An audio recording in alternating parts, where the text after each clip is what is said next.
Hi ನಮಸ್ತೆ ಎಲ್ಲರಿಗೂ ಮಧುರ ಚಾನಲ್ಗೆ ಸ್ವಾಗತ. ಇವತ್ತು ವಿಟಮಿನ್ ಸಿ ಅಧಿಕವಾಗಿದ್ದು ರೋಗ ನಿರೋಧಕ ಶಕ್ತಿಯನ್ನು ಹೆಚ್ಚಿಸುವಂತಹ ಒಂದು ಆರೋಗ್ಯಕರವಾದಂತಹ ರಸಂ ರೆಸಿಪಿಯನ್ನು ನಿಮ್ಮ ಜೊತೆ ಶೇರ್ ಮಾಡ್ಕೊಳ್ತಾ ಇದ್ದೀನಿ. ಬನ್ನಿ ನೋಡೋಣ ಹೇಗೆ ಮಾಡೋದಂತ.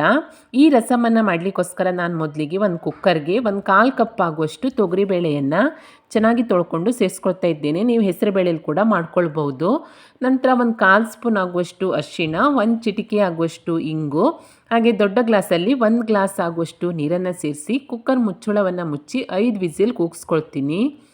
ಅದು ಕೂಗುವಷ್ಟರಲ್ಲಿ ಒಂದು ಮಿಕ್ಸಿ ಪಾತ್ರೆಗೆ 1 ಸ್ಪೂನ್ ಆಗುವಷ್ಟು ಕಾಳುಮೆಣಸು, 1 ಸ್ಪೂನ್ ಆಗುವಷ್ಟು ಜೀರಿಗೆ, ಖಾರಕ್ಕೆ 1-2 ಹಸಿಮೆಣಸು, 6ರಿಂದ 7 ಹೆಸರಾಗುವಷ್ಟು ಬೆಳ್ಳುಳ್ಳಿ, ಸ್ವಲ್ಪ ಕರಿಬೇವಿನ ಸೊಪ್ಪು, ಹಾಗೆ ಸ್ವಲ್ಪ ನೀರನ್ನು ಸೇರಿಸ್ಕೊಂಡು ಇದನ್ನು ರುಬ್ಕೊಳ್ತೀನಿ. ನೋಡಿ, ಈ ರೀತಿಯಾಗಿ ರುಬ್ಕೊಂಡ ನಂತರ ಇದಕ್ಕೆ 1 ಟೊಮೆಟೊವನ್ನು ಕೂಡ ಸೇರಿಸಿ ಮತ್ತೆ ಪೇಸ್ಟ್ ಮಾಡ್ಕೊಳ್ತಾ ಇದ್ದೇನೆ. ಈಗ ರುಬ್ಕೊಂಡಿರುವ ಮಸಾಲೆ ಪೇಸ್ಟನ್ನು ಒಂದು ಬೌಲ್ಗೆ ಸೇರಿಸ್ಕೊಂಡು ಅದೇ ಮಿಕ್ಸಿ ಪಾತ್ರೆಗೆ 4 ಬೆಟ್ಟದ ನೆಲ್ಲಿಕಾಯಿಯನ್ನು ಚೆನ್ನಾಗಿ ತೊಳ್ಕೊಂಡು ಬೀಜ ತೆಗೆದ್ಬಿಟ್ಟು ಚಿಕ್ಕದಾಗಿ ಪೀಸ್ ಮಾಡಿ ಕಟ್ ಮಾಡ್ಕೊಂಡು ಸೇರಿಸ್ಕೊಂಡಿದ್ದೇನೆ. ಇದಕ್ಕೂ ಕೂಡ ಸ್ವಲ್ಪ ನೀರನ್ನು ಸೇರಿಸಿ ಇದನ್ನು ನುಣ್ಣಗೆ ಪೇಸ್ಟ್ ರೀತಿಯಾಗಿ ರುಬ್ಬಿ ಇದನ್ನು ಸೈಡಲ್ಲಿ ಇಟ್ಕೊಳ್ತೀನಿ. ಈಗ ರಸಂ ಮಾಡಲಿಕ್ಕೋಸ್ಕರ ಸ್ಟವ್ ಮೇಲೆ ಒಂದು ಪಾತ್ರೆಯನ್ನು ಇಟ್ಕೊಂಡು 2 ಸ್ಪೂನ್ ಆಗುವಷ್ಟು ಎಣ್ಣೆಯನ್ನು ಸೇರಿಸ್ಕೊಳ್ತಾ ಇದ್ದೇನೆ. ಎಣ್ಣೆ ಕಾದ ನಂತರ 1/2 ಸ್ಪೂನ್ ಆಗುವಷ್ಟು ಸಾಸಿವೆ, ಸ್ವಲ್ಪ ಕರಿಬೇವಿನ ಸೊಪ್ಪು, ಸ್ವಲ್ಪ ಒಣಮೆಣಸು, ಹಾಗೆ ರುಬ್ಕೊಂಡಿರುವಂತಹ ಮಸಾಲೆ ಪೇಸ್ಟನ್ನು ಸೇರಿಸ್ಕೊಂಡು ಎಣ್ಣೆಯ ಜೊತೆಯಲ್ಲಿ ಚೆನ್ನಾಗಿ ಮಿಕ್ಸ್ ಮಾಡಿಕೊಳ್ತಾ 1 ನಿಮಿಷದ ಕಾಲ ಈ ರೀತಿಯಾಗಿ ಹುರ್ಕೊಳ್ತಾ ಇದ್ದೇನೆ. ಚಳಿಗಾಲದಲ್ಲಿ ನೀವು ಈ ರಸಮನ್ನು ಆಗಾಗ ಮಾಡಿ ಕುಡಿಯೋದ್ರಿಂದ ಶೀತ ಕೆಮ್ಮು ಎಲ್ಲ ಮಾಯ ಆಗುತ್ತೆ. ತುಂಬಾ ಒಳ್ಳೆಯದು. ಇದಿಷ್ಟು ಚೆನ್ನಾಗಿ ಎಣ್ಣೆಯಲ್ಲಿ ಫ್ರೈ ಆದ ನಂತರ ಬೇಯಿಸಿ ಇಟ್ಕೊಂಡಿರುವಂತಹ ಬೇಳೆಯನ್ನು ಚೆನ್ನಾಗಿ ಮ್ಯಾಶ್ ಮಾಡಿಕೊಂಡು ಇದಕ್ಕೆ ಸೇರಿಸ್ಕೊಳ್ತಾ ಇದ್ದೀನಿ. ಹಾಗೆ ನಿಮಗೆ ರಸಂ ಎಷ್ಟು ತೆಳ್ಳಗೆ ಬೇಕೋ ನೋಡ್ಕೊಂಡ್ಬಿಟ್ಟು ಅದಕ್ಕೆ ತಕ್ಕಷ್ಟು ನೀರನ್ನು ಕೂಡ ಸೇರಿಸ್ಕೊಳ್ಬೇಕಾಗತ್ತೆ. ನೀರನ್ನು ಸೇರಿಸ್ಕೊಂಡ ನಂತರ ಚೆನ್ನಾಗಿ ಮಿಕ್ಸ್ ಮಾಡಿಕೊಂಡು ಉಪ್ಪಿನ ರುಚಿಯನ್ನು ನೋಡ್ಕೊಳ್ಳಿ. ಉಪ್ಪೇನಾದರೂ ಕಡಿಮೆ ಅನಿಸಿದರೆ ಸೇರಿಸ್ಕೊಂಡು ಮತ್ತೊಮ್ಮೆ ಚೆನ್ನಾಗಿ ಮಿಕ್ಸ್ ಮಾಡಿ ಈ ರಸಮನ್ನು ಚೆನ್ನಾಗಿ ಕುದಿಸ್ಕೊಳ್ಬೇಕು. 5ರಿಂದ 6 ನಿಮಿಷ ಚೆನ್ನಾಗಿ ಕುದಿಸ್ಕೊಂಡ್ರೆ ರಸಂ ಚೆನ್ನಾಗಿ ಕುದಿ ಬರಲಿಕ್ಕೆ ಶುರುವಾಗುತ್ತೆ.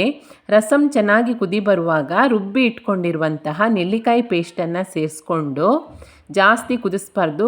ಕೇವಲ 1 ನಿಮಿಷ ಕುದಿಸಿ ಸ್ಟೋವನ್ನು ಆಫ್ ಮಾಡಿಕೊಂಡು ಕೊನೆಯಲ್ಲಿ ಚಿಕ್ಕದಾಗಿ ಹೆಚ್ಕೊಂಡಿರುವಂತಹ ಕೊತ್ತಂಬರಿ ಸೊಪ್ಪನ್ನು ಸೇರಿಸ್ಕೊಳ್ಬೇಕು. ನೆಲ್ಲಿಕಾಯಿ ಪೇಸ್ಟನ್ನು ಸೇರಿಸಿದ ನಂತರ ಜಾಸ್ತಿ ಕುದಿಸಿದ್ರಿಂದ ಅದರಲ್ಲಿರುವಂತಹ ಪೌಷ್ಟಿಕಾಂಶ ಎಲ್ಲ ಕಡಿಮೆ ಆಗುತ್ತೆ. ಅದಕ್ಕೋಸ್ಕರ ರಸಮನ್ನು ಚೆನ್ನಾಗಿ ಕುದಿಸಿ ಕೊನೆಯಲ್ಲಿ ನೆಲ್ಲಿಕಾಯಿ ಪೇಸ್ಟನ್ನು ಸೇರಿಸಿ ಸ್ಟೋವನ್ನು ಆಫ್ ಮಾಡಿಕೊಳ್ಬೇಕು. ನೋಡಿ, ಈಗ ತುಂಬಾ ರುಚಿಕರ ಹಾಗೆ ಪೌಷ್ಟಿಕಾಂಶ ಭರಿತವಾದಂತಹ ನೆಲ್ಲಿಕಾಯಿ ರಸಂ ರೆಡಿಯಾಗಿದೆ. ಈಗ ರಸಮನ್ನು ಸೈಡಲ್ಲಿ ಇಟ್ಕೊಂಡು ಪೂರ್ತಿಯಾಗಿ ತಣ್ಣಗಾದ ನಂತರ ಇದಕ್ಕೆ 1/2 ಲಿಂಬೆಹಣ್ಣಿನ ರಸವನ್ನು ಸೇರಿಸ್ಕೊಳ್ತಾ ಇದ್ದೇನೆ. ಕೊನೆಯಲ್ಲಿ ತಣ್ಣಗಾದ ನಂತರ ರಸಂಗೆ ಈ ರೀತಿ ಲಿಂಬೆಹಣ್ಣಿನ ರಸವನ್ನು ಸೇರಿಸಿ ಮಿಕ್ಸ್ ಮಾಡಿಕೊಂಡ್ರೆ ತುಂಬಾ ರುಚಿಕರವಾದಂತಹ ಹಾಗೆ ಆರೋಗ್ಯಕರವಾದಂತಹ ನೆಲ್ಲಿಕಾಯಿ ರಸಂ ರೆಡಿಯಾಗುತ್ತೆ. ಬಿಸಿ ಬಿಸಿ ಅನ್ನದ ಜೊತೆ ತುಂಬಾ ಸೂಪರಾಗಿರುತ್ತೆ. ಚಳಿಗಾಲದಲ್ಲಿ ಪದೇ ಪದೇ ಶೀತ ಕೆಮ್ಮಿನ ಸಮಸ್ಯೆಗಳು ಸಾಮಾನ್ಯ. ಮನೆಯಲ್ಲಿರುವಂತಹ ಸಾಮಾನ್ಯ ರಸಂಗಳನ್ನು ಹೊರತುಪಡಿಸಿ ರುಚಿಕರ ಮತ್ತು ಆರೋಗ್ಯಕರವಾದಂತಹ ನೆಲ್ಲಿಕಾಯಿ ರಸಂ ಮಾಡಿ ಕುಡಿಯೋದ್ರಿಂದ ರೋಗ ನಿರೋಧಕ ಶಕ್ತಿ ಹೆಚ್ಚಾಗಿ ಈ ಸಮಸ್ಯೆಗಳಿಗೆ ಪರಿಹಾರ ಸಿಗುತ್ತೆ. ಒಮ್ಮೆ ಮಾಡ್ಕೊಂಡು ತಿಂದರೆ ಮತ್ತೆ ಮತ್ತೆ ತಿನ್ನಬೇಕನ್ನಿಸುತ್ತೆ. ಅಷ್ಟೊಂದು ರುಚಿಯಾಗಿರುತ್ತೆ ನೆಲ್ಲಿಕಾಯಿ ರಸಂ. ನೀವು ಕೂಡ ಟ್ರೈ ಮಾಡಿ ನೋಡಿ. ಈ ವಿಟಮಿನ್ ಸಿ ಭರಿತ ನೆಲ್ಲಿಕಾಯಿ ರಸಂ ರೆಸಿಪಿ ನಿಮಗೆ ಇಷ್ಟ ಆದಲ್ಲಿ ಲೈಕ್ ಮಾಡಿ, ಶೇರ್ ಮಾಡಿ, ಹಾಗೆ ಕಮೆಂಟ್ ಮಾಡಿ. ಹೊಸದಾಗಿ ನಮ್ಮ ಚಾನಲ್ ನೋಡ್ತಾ ಇದ್ದರೆ ಸಬ್ಸ್ಕ್ರೈಬ್ ಮಾಡ್ಕೊಳ್ಳಿ. ಸಿಗೋಣ ಮುಂದಿನ ರೆಸಿಪಿಯಲ್ಲಿ. Thank you for watching.